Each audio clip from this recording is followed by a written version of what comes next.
The twin moons of Kepler 44 to be cast long shadows across the mining facility as General Vextera made his evening rounds. The tall alien commander walked through the main corridor with his usual confident stride. His blue-scaled skin gleamed under the harsh facility lights. The Zephyrian Empire had built this base 3 years ago, and it had become one of their most important military installations in this sector of space. Vextera stopped at the main security station, where Captain Zormalek was monitoring the perimeter. Sensors. The screens showed the usual green dots, indicating normal readings from all sectors. The facility housed over 10,000 troops and contained research labs working on new weapons technology. Everything appeared normal and peaceful. Any reports from the outer perimeter? Vextera asked. Nothing unusual, General. All sensors show normal readings. The night patrol completed their first round an hour ago, Zormalek replied. 3 kilometers above them, 4 small pods drifted silently through the planet's thin atmosphere. The pods were painted black and moved without any engine noise. Inside each pod, a human soldier checked their equipment one final time. They had been traveling for 18 hours since launching from their hidden ship, Staff. Sergeant Jake Morrison opened his eyes as his pod's computer signaled they were approaching the landing zone. He was a lean man with short brown hair and steady hands. Morrison had led 12 similar missions in the past 2 years. This was supposed to be a simple reconnaissance job. Get in, gather information about Zephyrian weapons research, and get out without being detected. Radio check, Morrison whispered into his throat microphone. Hayes here, all green, came the first response. Turner ready, said the second voice. Santos, good to go, finished the third. Corporal Lisa Hayes was the team's electronics specialist. She was small and quick with blonde hair tied back in a tight ponytail. Her backpack contained modified computers and signal jammers that could hack into most alien communication systems. Hayes had grown up fixing old radios and computers in her father's repair shop. Private First Class Alex Turner handled explosives and demolitions. He was a big man with calloused hands who had worked in construction before joining the military. Turner could make bombs from household items or disable enemy equipment without causing major damage. His job was to create diversions when the team needed them. Private Maria Santos was their sniper and lookout. She had dark hair and sharp eyes that could spot movement from incredible distances. Santos had grown up hunting in the mountains and could shoot accurately in almost any conditions. She would watch their backs while the others worked. The pods landed softly in a rocky area, 2 kilometers from the main facility. The team quickly buried their landing equipment and checked their gear. Each soldier carried a basic rifle, ammunition, food for 3 days, and specialized equipment for their role. Nothing they had was particularly advanced compared to human military standards. Morrison studied the facility through his binoculars. The Zephyrians had built their base in a valley surrounded by low hills. Tall walls surrounded the main buildings, and guard towers provided overlapping fields of fire. It looked like a standard military installation. The aliens were good at building defenses against conventional attacks, but Morrison hoped they had not thought about small teams infiltrating on foot. Looks like they have motion sensors along the perimeter, Hayes observed, checking her scanner. Can you get us past them? Morrison asked. Give me 10 minutes to study their frequency patterns. While Hayes worked on the sensors, Turner and Santos established overwatch positions on nearby hills. They would monitor alien patrol routes and provide early warning if anything went wrong. The team had trained together for 6 months, and each person knew their job perfectly. Hayes found a gap in the sensor coverage near a maintenance access point. The team moved carefully down the hillside, staying low and avoiding the main patrol routes. They reached the facility's outer wall, just as an alien patrol passed by on the other side. The aliens were tall creatures with blue scales and long arms. They carried energy weapons that glowed with purple light. Their movements seemed mechanical and predictable. Each patrol followed exactly the same route, at exactly the same time. Morrison made mental notes about their patterns. Turner used a small cutting tool to create an opening in the wall's metal sheeting. The hole was just big enough for a human to crawl through, but would be invisible to casual observation. The team slipped inside the facility's outer perimeter, one by one. Inside the compound, they found themselves in a service area filled with maintenance equipment and storage containers. The buildings were massive compared to human construction, designed for the larger Zephyrian physique. This actually worked in the team's favor, because they could move through spaces that the aliens would find too cramped. Santos climbed onto a storage container to get a better view of the facility layout. She counted guard positions and identified the main research building where their target information would be located. Her observations confirmed their intelligence reports about the facility's structure. Research building is the tall structure in the center, Santos reported quietly. I count 12 guards visible from here. Morrison nodded and checked his watch. They had been on the ground for 2 hours and needed to gather intelligence before dawn brought increased activity. The team moved deeper into the facility, using maintenance tunnels and service corridors to avoid the main areas where alien personnel worked. As they advanced, Hayes placed small listening devices near communication cables. These would let her monitor alien radio traffic and computer networks. Turner marked locations where he could place charges if they needed diversions during their escape. Santos memorized guard positions and rotation schedules. The aliens continued their normal routines, completely unaware that 4 humans were moving through their most secure military facility. Morrison felt confident about their progress, but knew the real work was just beginning. They had to reach the central research building and find the information about new Zephyrian weapons without triggering any alarms. In the main security center, Captain Zormalik noticed a brief flicker on one of his screens. The sensors showed a momentary contact that disappeared immediately. He adjusted the controls, but everything returned to normal readings. Zormalik decided it was probably just interference from the planet's magnetic field. General Vextera finished his evening inspection and returned to his quarters. The facility was quiet and secure. His troops were well trained, and their technology was superior to anything humans possessed. Tomorrow would bring another day of successful weapons, research, and military planning. None of the aliens suspected that their most secure installation was already compromised by 4 humans with basic equipment and clever tactics. Captain Zormalik rubbed his tired eyes and stared at the security monitors again. For the past 4 hours, strange things had been happening throughout the facility. Sensors would detect movement in empty corridors, then show nothing when guards arrived to investigate. Communication systems experienced brief interruptions that lasted only seconds. Equipment in various sections reported minor malfunctions that fixed themselves before maintenance crews could respond. Sir, Patrol 7 reports another false alarm in Sector 12, reported the duty officer. That makes 6 false alarms tonight, Zormalik muttered. Run a full diagnostic on all sensor systems.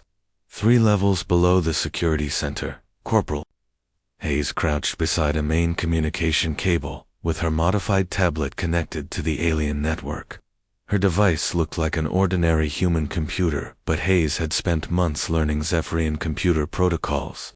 She carefully inserted false data into their security system, creating phantom contacts that would appear and disappear randomly. Ghost signals active, Hayes whispered into her radio. Their guards are chasing shadows now. Staff Sergeant Morrison acknowledged the report and continued moving through the maintenance tunnels toward the research building. The team had split up to cover more ground and create confusion. Each member was causing small problems in different areas of the facility. The aliens were responding exactly as Morrison had predicted. Private Turner was in the facility's power distribution center, placing small charges on backup generators. He did not plan to destroy anything important, but wanted to create mysterious equipment failures. Turner had learned that alien technology was very advanced but also very complex. A small disruption in the right place could cause major confusion without actually damaging critical systems. Power grid ready for selective outages, Turner reported quietly. Wait for my signal, Morrison replied. Private Santos had found a perfect sniper position on top of a water tower that gave her a clear view of most patrol routes. Through her rifle scope, she watched alien guards respond to the false alarms Hayes was generating. The aliens moved in predictable patterns and always investigated disturbances with overwhelming force. Santos counted 12 guards responding to each single false contact. They are sending entire squads to check every sensor alert, Santos observed. These guys do not believe in subtle responses. Morrison smiled grimly as he approached the research building. The aliens' heavy-handed response was working perfectly for the human team. Every false alarm drew guards away from other areas and created more opportunities for infiltration. The Zephyrians seemed incapable of distinguishing between minor sensor glitches and real security threats. Inside the main security center, General Vextera arrived to personally oversee the investigation of the mounting anomalies. The tall alien commander studied the reports with growing concern. In 40 years of military service, he had never seen such a pattern of mysterious incidents. How many false alarms have we had? Vextera asked Captain Zormalik. 15 in the past 6 hours, General. Our diagnostic teams cannot find any problems with the sensor systems. What about the communication interruptions? Brief signal losses throughout the network. Everything returns to normal before we can trace the source. Vextera studied the facility map, showing the locations of each incident. The pattern seemed random, but something about it bothered him. The general had survived many battles by trusting his instincts when situations felt wrong. Double the guard patrols and activate all backup security systems, Vextera ordered. Sir, that will require calling in off-duty personnel, Zormalik replied. Do it. I want every corridor monitored and every sensor contact investigated immediately. While the aliens scrambled to increase security, Hayes was gaining access to their computer networks with surprising ease. The Zephyrians had built sophisticated systems, but they never expected someone to attack them with such basic methods. Hayes used simple programming tricks that any human computer technician would know, but the aliens had not anticipated. I am inside their research database, Hayes reported. Downloading everything I can access. Morrison reached the research building's service entrance and found it guarded by only 2 aliens. The increased security had actually made his job easier, because most guards had been deployed to investigate false alarms in other sectors. He waited for Hayes to create another distraction. Power fluctuation coming in 30 seconds, Turner announced. The lights in research building dimmed briefly as Turner triggered one of his prepared charges. The backup generators kicked in immediately, but the momentary darkness was enough for Morrison to slip past the distracted guards. He found himself in a maintenance corridor that led directly to the building's central computer core, back in the security center. The power fluctuation triggered additional alarms. General Vextera watched his officers scramble to respond to each new incident. The pattern was becoming clear to him now. These were not random equipment failures or sensor glitches. Someone was deliberately causing problems throughout the facility. Captain, I believe we are under attack, Vextera announced. Attack? But our perimeter sensors show no enemy forces approaching the facility, Zormalik replied. Then they are already inside. The general studied the incident reports more carefully. The timing and locations suggested a coordinated effort by a skilled enemy force. But how had they penetrated the facility's defenses without being detected? What kind of technology could make an entire strike team invisible to their sensors? Call in reinforcements from the garrison at Delta Base, Vextera ordered. I want 3 additional battalions here within 6 hours. 3 battalions, sir. That is over 1,500 troops. Whatever we are facing, it is unlike anything we have encountered before. These are not random equipment failures. This is a systematic infiltration by an advanced enemy force. Morrison had reached the research building's computer core and was placing Hayes' data retrieval devices on the main servers. The alien systems were heavily encrypted, but Hayes had prepared programs to break their security codes. The download would take 20 minutes to complete. Data extraction in progress, Morrison reported. Hayes, I need you to keep their attention elsewhere. Copy that. Creating fireworks in the eastern sector. Hayes triggered several of Turner's charges simultaneously, causing a cascade of equipment failures in the facility's eastern wing. Alarms sounded throughout the compound as emergency systems activated.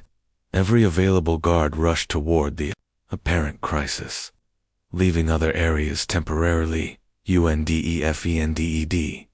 Santos watched the alien response through her rifle scope and shook her head in amazement. Instead of sending a small team to investigate, the aliens had deployed over 200 guards to the eastern sector. Their tactical doctrine seemed to involve using maximum force for every situation regardless of the actual threat level. They just sent half their garrison to check on some blown fuses, Santos reported. These aliens do not understand proportional response. Turner was already moving to a new position where he could create additional diversions if needed. The aliens had not discovered any of his charges yet, because they were too busy responding to the obvious problems he wanted them to find. Turner had learned that the best way to hide something was to give people something else to look for. General Vextera received reports that the equipment failures in the eastern sector appeared to be sabotage. Someone had placed small explosive devices on power distribution panels and communication relays. The charges were precisely placed to cause maximum disruption with minimum actual damage. This confirms it, Vextera told his staff. We are dealing with an elite special forces unit. Only highly trained saboteurs could achieve such surgical precision. How many infiltrators do you estimate, General? Asked Major Kexfar. Vext studied the pattern of incidents across the facility. The coordination and timing suggested a large force with sophisticated equipment, at least 50 operatives, possibly more. They must have cloaking technology far beyond our current capabilities. The irony was completely lost on the aliens, for humans with basic equipment were being interpreted as a massive special forces operation with advanced technology. Every clever tactic the team used was seen as evidence of superior alien science rather than human ingenuity and training. Morrison completed the data download and began his withdrawal from the research building. The information Hayes had gathered would provide human intelligence with detailed knowledge of Zephyrian weapons development, but the mission was only half complete. They still had to escape the facility without being captured. Package secured, Morrison announced. Beginning extraction sequence. Roger that, Hayes replied. I will give you cover with more false contacts. As the team prepared to leave, General Vextera was calling in additional reinforcements from 3-star systems. He was convinced that his facility was under assault by the most advanced human strike force ever deployed. The alien commander had no idea that his massive military response was exactly what 4 ordinary human soldiers needed to complete their mission successfully. Admiral Krexter stood on the bridge of his flagship as the Zephyrian battlefleet dropped out of hyperspace, near Kepler-4 for to be. The massive warships moved into defensive positions around the planet, while fighter squadrons deployed to patrol the outer system. Never in his 30 years of service had the Admiral responded to a facilities alert with such overwhelming force. Admiral, we have General Vextera on secure communication, reported the fleet communications officer. Put him through, Krexter ordered. General Vextera appeared on the main screen, his blue scales showing signs of stress and fatigue. Behind him, the command center buzzed with frantic activity as officers coordinated the massive security response. Admiral, thank you for responding so quickly. The situation here is unprecedented, Vextera began. Your report mentioned a human. Special Forces infiltration. How many enemy operatives are we dealing with? Crexter asked. Initial estimates suggested 50 to 100 elite commandos, but the scope of their operations indicates possibly twice that number. They have technology that makes them nearly invisible to our sensors. Down in the facility's maintenance tunnels.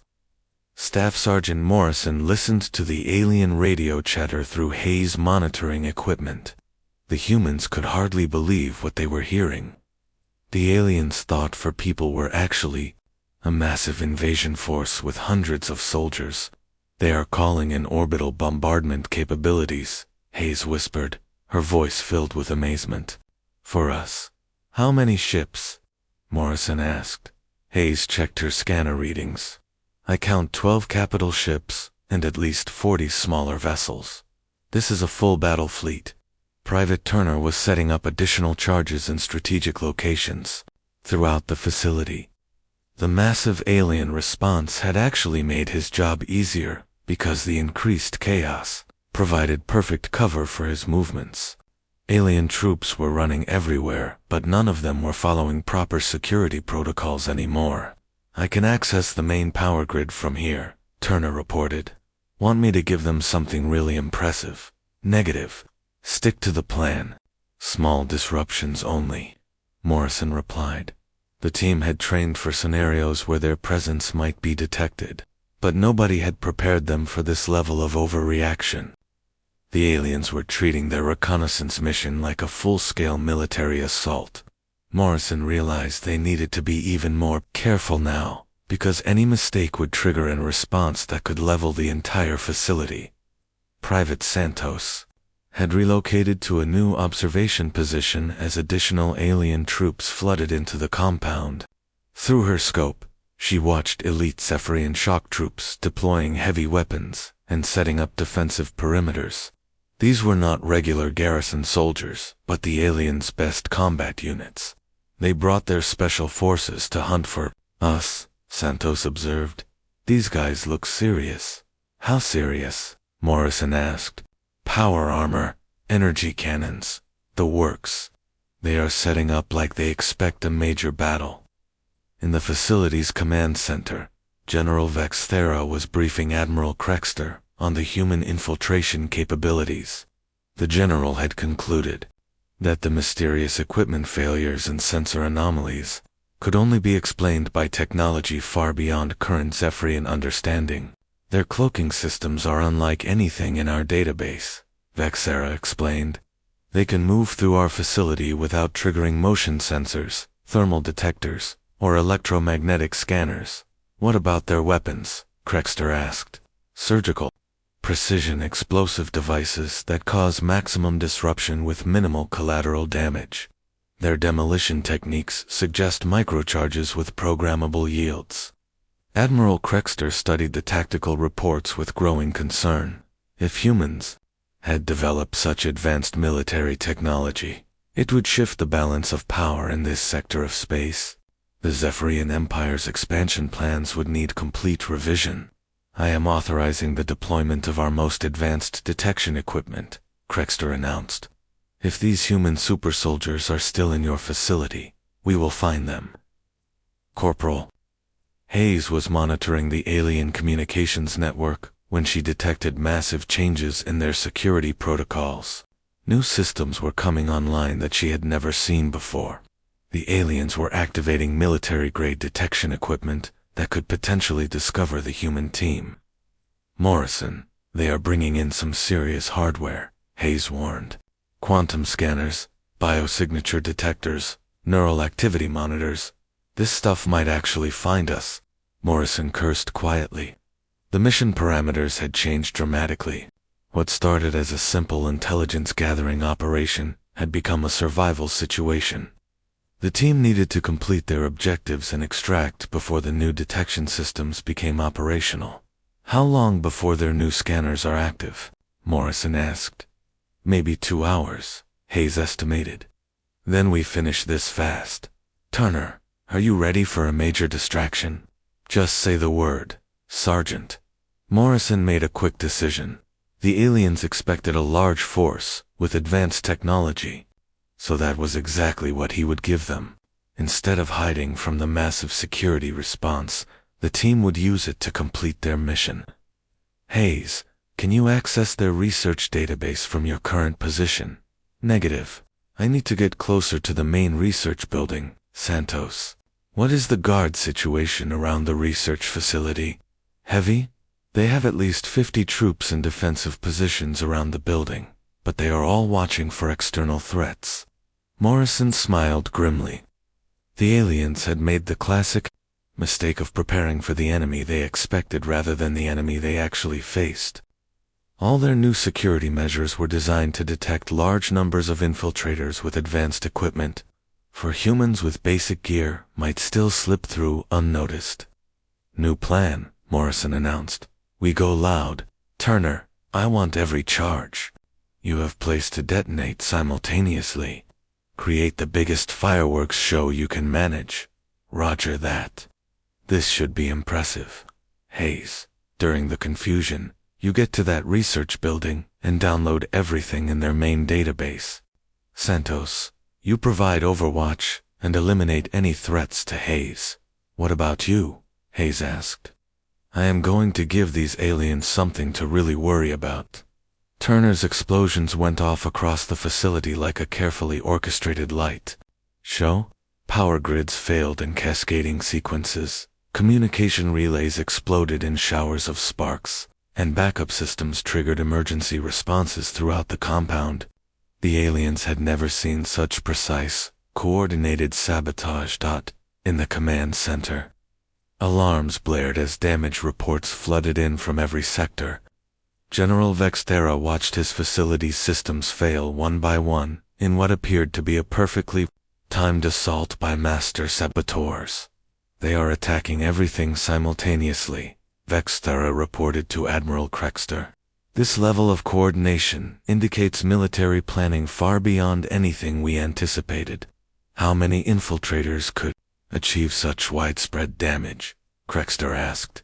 At least 200 operatives working with microsecond timing. Their technology allows them to trigger remote explosives across the entire facility. Admiral Krexter felt a chill run down his spine.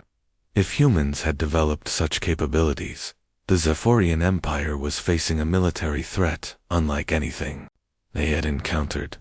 These were not ordinary soldiers, but super warriors with technology that seemed almost magical. While the aliens struggled to respond to Turner's pyrotechnics, Hayes sprinted across the compound toward the research building. The explosion triggered chaos, provided perfect cover as alien troops rushed to respond to apparent attacks in multiple sectors. She reached the building's main entrance just as the emergency lockdown systems activated. I am at the research building, but it is sealed, Hayes reported. Turner, can you open a door for Hayes? Morrison asked. One custom entrance coming up. A small explosion blew a hole in the building's sidewall, just large enough for Hayes to crawl through. To the aliens monitoring the situation, it appeared that the human infiltrators had breached their most secure facility, using precisely placed charges that somehow bypassed all security systems. Santos provided covering fire as Hayes disappeared into the research building.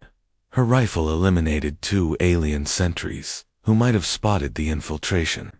2 observers. The guards simply collapsed without any visible cause, adding to the growing legend of human supersoldier capabilities. Morrison watched the alien response from his position in the facility's main corridor. Thousands of troops were running in every direction, responding to threats that existed only in their commander's imagination. The humans had achieved complete tactical surprise, not through advanced technology, but through the aliens' inability to conceive of such a small, flexible force. The mission was entering its final phase, but Morrison knew the hardest part was still ahead. Getting into the facility had been easy compared to what they would face trying to get out. Corporal Hayes moved through the research building's darkened corridors like a ghost. The facility's emergency lighting cast strange shadows on the walls, while backup power systems hummed with mechanical urgency. She could hear alien voices echoing from other sections as security teams searched for the infiltrators who had somehow penetrated their most secure installation. Hayes reached the central computer core after navigating 3 levels of security checkpoints that had been abandoned during the chaos outside. The aliens had pulled every available guard to respond to Turner's explosions, leaving their most sensitive research areas temporarily undefended. She connected her modified tablet to the main database and began downloading files about Zeph weapons development. "I am in their primary research database," Hayes whispered into her radio. "This is incredible. They have been developing some kind of planet-killer weapon." Staff Sergeant Morrison felt his blood run cold. A weapon in alien hands could wipe out entire human colonies. This intelligence was worth any risk to obtain. "How long for the download?" 20 minutes for the complete files. "The weapon specifications alone are massive. Do it. We will keep them busy." Outside the research building, Private Santos had taken position on a communications tower that gave her a clear view of the entire facility. Through her rifle scope, she watched thousands of alien troops spreading out in search patterns that covered every building and corridor. The aliens were being systematic now, checking every possible hiding place. "They are getting organized," Santos reported. "Looks like they have assigned search teams to every sector." "Can you see any threats to Hayes?" Morrison asked. "Negative. They still think the research building is secure because of all the explosions in other areas." Private Turner was moving to his final position near the facility's main power plant. He had saved his biggest charges for this location because he knew the team would need a major distraction during their extraction. The aliens had brought in so many troops that escaping would require something spectacular to draw attention away from their exit route. "Power plant charges are set," Turner announced. "When I blow this, half the facility will go dark. Wait for my signal," Morrison replied in the facility's command center. General Vex Thora was coordinating the massive search operation while Admiral Krexter observed from orbit. The general had divided his forces into systematic search teams that would check every square meter of the installation. The new detection equipment from the fleet was finally coming online. "Admiral, our quantum scanners are detecting multiple biosignatures throughout the facility," reported the fleet's sensor officer. "How many?" Krexter asked. "The readings are confusing. We detect human life signs, but they appear and disappear rapidly. Either they have extremely advanced cloaking technology, or there are far more infiltrators than we estimated." Admiral Krexter studied the sensor readings with growing alarm. The pattern suggested at least 300 human operatives moving through the facility using technology that could fool their most advanced detection systems. This was not a reconnaissance mission, but a full-scale assault by elite supersoldiers. General Vextera, "Our orbital scans indicate you are facing a much larger force than initially estimated," Krexter warned. "How large?" Vextera asked. "Possibly 300 to 400 human Special Forces operatives. They appear to have cloaking capabilities that allow them to avoid detection, except when actively moving." The truth was that the quantum scanners were detecting echoes and false readings generated by Hayes' electronic warfare equipment. Her modified tablet was broadcasting phantom biosignatures that created the impression of hundreds of soldiers moving through the facility. The aliens interpreted these sensor ghosts as evidence of an invisible army. Hayes was halfway through downloading the weapons research data when her detection equipment warned her that alien search teams were approaching the research building. The aliens had finally realized that their most secure facility might be compromised. "Morrison, I have company coming," Hayes warned. "Multiple teams approaching the building. How much more time do you need?" 10 minutes minimum for the critical files." Morrison made another quick decision. The team would have to fight their way out, but they needed those weapons specifications. Human colonies depended on the intelligence Hayes was gathering. "Santos, Eliminate any threats approaching Hayes' position. Turner, get ready for maximum fireworks. Copy that, Santos replied, acquiring targets through her rifle scope. Private Santos began engaging alien troops approaching the research building with precise sniper fire. Her rifle was nothing special by human standards, but her accuracy was devastating. Alien soldiers fell one by one as Santos methodically eliminated threats to Hayes' position. 2. The aliens. It appeared that invisible snipers were attacking from multiple positions. Santos moved after each shot, firing from different locations, to create the impression of a coordinated sniper team. The alien response was immediate and overwhelming as they deployed heavy weapons to suppress the phantom snipers. They are bringing up energy cannons, Santos observed. These guys really do not believe in proportional response. Turner watched the alien reinforcements flooding into the facility and decided it was time for his grand finale. He triggered every remaining explosive charge simultaneously, creating a cascade of failures that plunged large sections of the facility into darkness. Emergency sirens wailed as backup systems struggled to compensate for the massive power loss. The explosions were perfectly timed and placed to cause maximum confusion without killing anyone.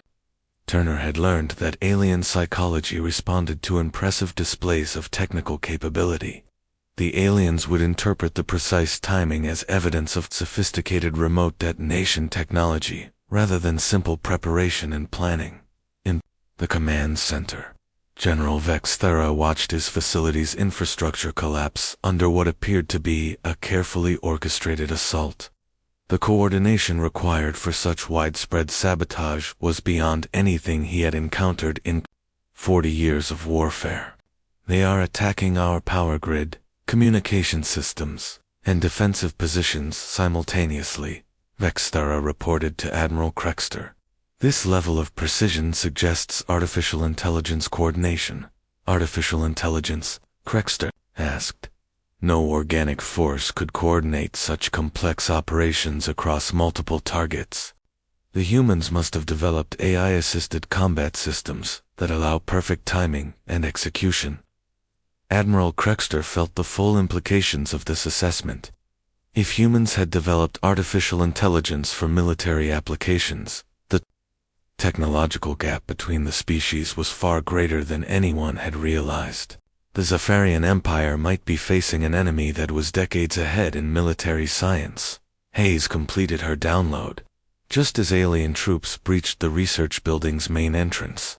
She had obtained complete specifications for the planet kill weapon plus detailed information about other Zephyrian military projects. The intelligence would give human defenders crucial advantages in future conflicts. Package complete, Hayes announced. Beginning extraction. Santos, cover Hayes' withdrawal. Turner, we need an exit route, Morrison ordered.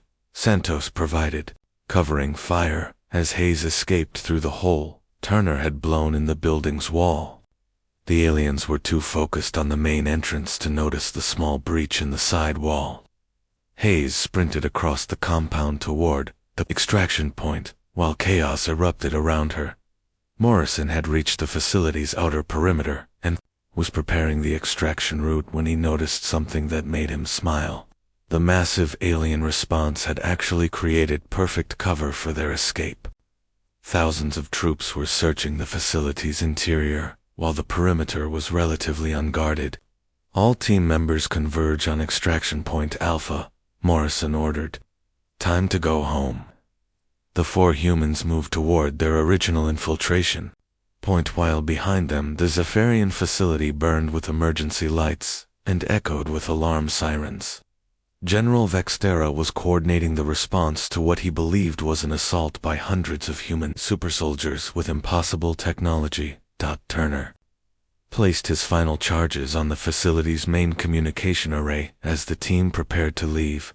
The explosion would disable alien communications for several hours and prevent them from coordinating pursuit operations.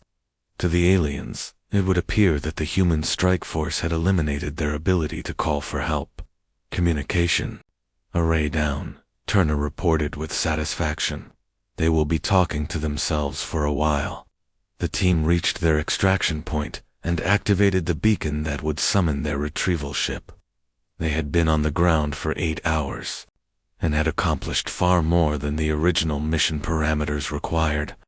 The weapons intelligence Hayes had gathered could save millions of human lives as they waited for pickup. Morrison looked back at the alien facility blazing with emergency lights.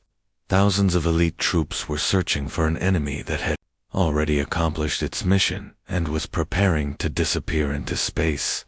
The aliens would spend days trying to understand how they had been defeated by ghosts.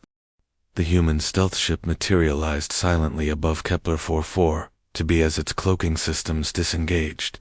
Captain Ross had been monitoring alien communications for the past 6 hours, and could hardly believe what he was hearing. The Zephyrians were convinced they had faced a massive assault by hundreds of elite human commandos with impossible technology. "Extraction pods away," Captain Ross announced, as 4 small craft dropped toward the planet's surface. Staff Sergeant Morrison and his team reached the pickup zone just as the pods touched down. They climbed aboard quickly and sealed the hatches as the pods lifted off toward the waiting ship. Behind them, searchlights swept the compound as thousands of alien troops continued hunting for an enemy that was already escaping into space. "Mission complete," Morrison reported to Captain Ross. "Package secured with bonus intelligence." "Copy that, Sergeant. We are jumping to hyperspace in 30 seconds. The stealth ship accelerated away from Kepler-44 to B and disappeared into hyperspace before the alien fleet could detect its presence. Admiral Krexter's massive battle group continued patrolling the system, searching for human ships that were no longer there. On the planet below, General Vexthera stood in his damaged command center, trying to comprehend what had happened to his facility. The search teams had found no trace of the human infiltrators, except for precisely placed explosive charges and evidence of sophisticated electronic warfare. The enemy had vanished as mysteriously as they had appeared. "Sir, damage assessment is complete," reported Major Kex. "They destroyed our communication array, disabled half our power grid, and penetrated our most secure research facility." "Any casualties?" Vexthera asked. "Remarkably, no deaths. Some injuries from equipment failures, but the human weapons seem designed to disable rather than kill." General Vexthera found this detail particularly disturbing. Enemy forces capable of such precision and restraint suggested military discipline far beyond normal special forces training. The humans had demonstrated that they could have caused massive casualties but chose not to do so. "What about the research?" Data Vexthera asked. "Complete breach of the primary database. They accessed every file in our weapons development program." Admiral Krexter received a final assessment 3 hours later and felt the full weight of its implications. The human infiltration had been a complete intelligence success achieved by forces that remained completely undetected until they chose to reveal themselves through their actions. "Admiral, we need to revise our entire strategic assessment of human military capabilities," General Vexthera concluded during their final briefing. "Agreed.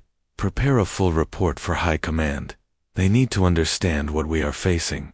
The report that reached Zephyrian High Command painted a picture of human military technology that was pure fiction. The aliens concluded that humans possessed advanced cloaking systems, artificial intelligence coordination, precision demolition technology, and special forces training that produced soldiers with almost supernatural abilities. Zephyrian military doctrine was revised to account for human capabilities that existed only in alien imagination. Defense spending increased dramatically as the Empire developed countermeasures for threats that were not real. Entire fleets were redeployed to guard against human super-soldier infiltrations that would never come. 2 weeks later, Staff Sergeant Morrison sat in a briefing room at Human Intelligence Command on Earth, listening to analysts discuss the intelligence his team had gathered. The weapons data Corporal Hayes had stolen revealed Zephyrian plans to develop planet-killer technology that could threaten human colonies throughout the sector. Your mission has provided us with intelligence that will save millions of lives, Colonel Martinez explained. The Zephyrians were 6 months away from testing their new weapon. Now we know how to defend against it. What about the alien response to our presence? Morrison asked. Colonel Martinez smiled. According to our sources, they think you were a 300-person Special Forces unit with technology decades ahead of ours. They have completely revised their military planning based on capabilities we do not actually possess. Corporal Hayes looked amazed. They really think 4 people were hundreds of super soldiers. Their entire military establishment is now convinced that human special forces represent an existential threat to their empire. They are spending enormous resources preparing for an enemy that does not exist. Private Turner grinned. So they are scared of us now? Terrified would be more accurate. The Zephyrian Empire has postponed all offensive operations against human space, while they develop countermeasures for your supposed super technology. Private Santos shook her head in disbelief. All because we did our jobs with basic equipment and standard training. Colonel Martinez nodded. You demonstrated something the aliens could not comprehend. Human soldiers are trained to think independently, adapt to changing situations, and solve problems creatively. Those qualities become overwhelming advantages when facing enemies who rely on rigid doctrine and superior technology. The briefing concluded with commendations for the entire team. Their reconnaissance mission had achieved far more than anyone had hoped. Not only had they gathered crucial intelligence about alien weapons development, but they had also created a strategic deception that would protect human space for years to come. Morrison returned to his quarters and wrote his mission report. He described the alien facility, their security procedures, and the tactical opportunities that had made the mission successful. The report was classified at the highest levels because it revealed how easy it had been to infiltrate what the aliens considered their most secure installation. Meanwhile, in a conference room on the Zephyrian homeworld, military leaders were planning massive changes to their armed forces. Admiral Krexter presented his analysis of human special forces capabilities to the Empire's Supreme Council. The humans have developed military technology that makes their soldiers nearly invincible, Krexter reported. They can infiltrate any facility, disable any system, and escape without detection. Our current defensive capabilities are inadequate against this threat. What do you recommend? Asked Supreme Chancellor Dextal. Complete revision of our military doctrine.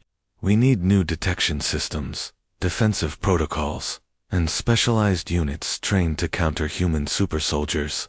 The Supreme Council authorized unlimited spending on military research designed to counter human capabilities that were products of alien imagination. Brilliant Zephyrian scientists worked desperately to develop countermeasures for technology that humans had never invented. 6 months later, Staff Sergeant Morrison was preparing for another routine reconnaissance mission when he received an intelligence briefing about recent Zephyrian military activities. The aliens had deployed massive resources throughout their empire to guard against human special forces and they have tripled their security at every major installation, the intelligence officer explained. New detection systems, additional guard units, revised patrol protocols. All designed to stop human super soldiers who apparently can become invisible and coordinate attacks with artificial intelligence. Morrison laughed quietly. They are defending against an enemy that does not exist. Exactly. Their fear of human special forces has become their greatest weakness. They are so focused on preparing for super soldiers that they have created vulnerabilities to conventional attacks. The irony was perfect. By misunderstanding human military capabilities, the aliens had made themselves more vulnerable to actual human operations. Their preparations for imaginary super technology left them exposed to the real strengths of human forces, flexibility, creativity, and the ability to adapt to unexpected situations. Morrison's next mission would take his team deep into Zephyrian space, where they would gather intelligence on alien defensive preparations. The aliens would be watching for hundreds of invisible super soldiers with impossible technology. They would never notice for ordinary humans with basic equipment and good training. The war between humans and Zephyrians continued, but the balance had shifted dramatically. One successful reconnaissance mission had created a strategic deception that would influence military planning for decades. The aliens had learned to fear human special forces, but they had learned all the wrong lessons in their efforts to defend against imaginary threats. The Zephyrians had revealed their true weakness, an inability to understand that human military effectiveness came not from advanced technology, but from training soldiers to think for themselves. This fundamental misunderstanding would cost them dearly in the conflicts to come. Staff Sergeant Morrison and his team prepared for their next mission, knowing that somewhere in Zephyrian space, thousands of alien soldiers were preparing to fight an enemy that existed only in their fears.